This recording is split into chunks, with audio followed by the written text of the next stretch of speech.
عجایب قسمت 14 اینه که احسان و سجاد خیلی نازنین و دلداری میدن. حالا به نظرتون واقعا این دلداریه یا نمیدونم؟ گل باشن؟ ایشون ضربه محکم میخورد.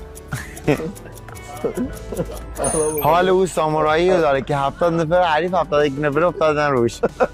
یعنی اینقدر پوز جاویدو میداد جاوید خیلی جنتلمن و با شخصیت و بسیار بسیار مردونه. احسان شما بسیار آدم نابلد و فیک و بسیار متشخص بکنید. صندلیو میکشه با یه خانم رفتار میکنه. با اینکه من از نازنین خیلی بدم میاد ولی خدا کنه رفتار سجاد و با احسان از روی مهربونی باشه، یه وقت یه نقشه بدی نکشیده باشن دیگه، نخوان اذیتش کنن. گفتم من به گوشام اعتماد ندارم، هر چی که ببینم و باور میکنم. آفرین. روز سوم اومد کنار جاوید ایستاد کار کرد، گفت احسان شما یه پسر بسیار نابلد و میکار کرد. بعد یه اشاره کرد به جاوید. جاوید کار میکرد عزیزم خدا شما صندلی میزن عقب بفرما.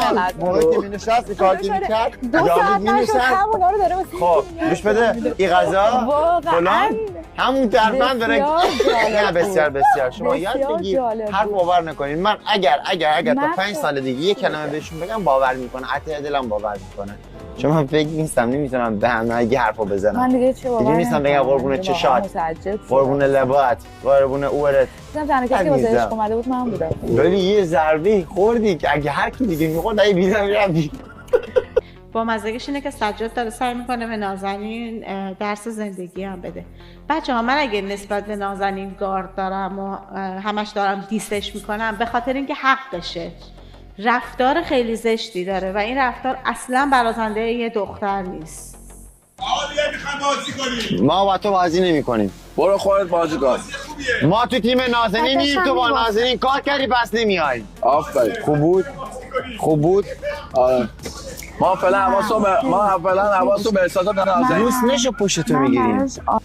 اتفاقا خیلی هم لوس میشه. اینجوری که من شنیدم برنامه امشب خیلی دیدنیه، مثل که کلا نازنین همه جا رو میخواد بروزه به هم.